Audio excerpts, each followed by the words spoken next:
Hello Kak Fifa. Ni Ali baru lepas hantar sampel-sampel kat dealer ni. Ali kat tanya Ali ni. Tengah tunggu bot tapi bot tak sampai lagi ni. Boleh tak main ambil Ali? Aduh. Kita tengok kat pondok tau. Bye.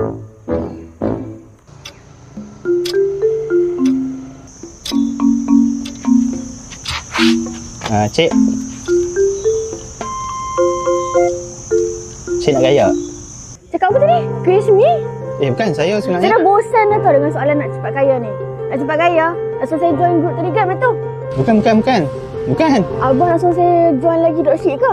Beli buku e-book yang 10 langkah jadi jutawan senyap tu? Atau jenis networking dulu baru kemudian? Kau abang ni leader, founder. Ada testimoni tak? Saya dah penat lah bang. Saya dah banyak kali dah kena scam. Simpan emas, hilang. Masuk kelas saham pula, lebur. Bukan. Abang tahu tak? Nak kaya ni kena usaha. Abang ada simpanan tak 6 bulan? Abang ada tak? Tahu tak beza liability dengan aset? Bukannya tanya orang kat pondok macam ni.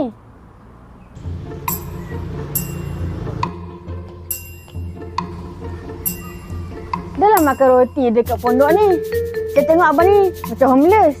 Lepas tu macam motivator. Lepas tu tanya pula soalan paling klise dekat sejarah TikTok. Nak kaya tak?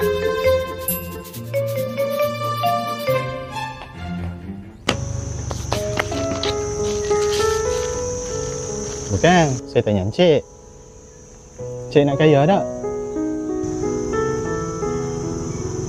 Tadi saya tumpang teduh ni, hujan.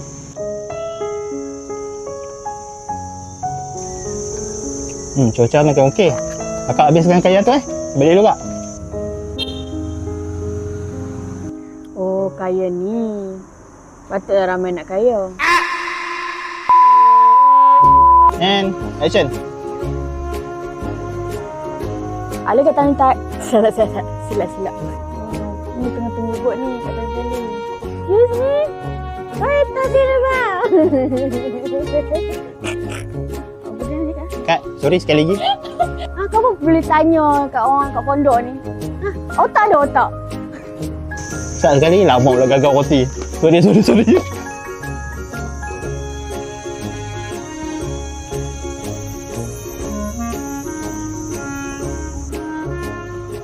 Okay, cut.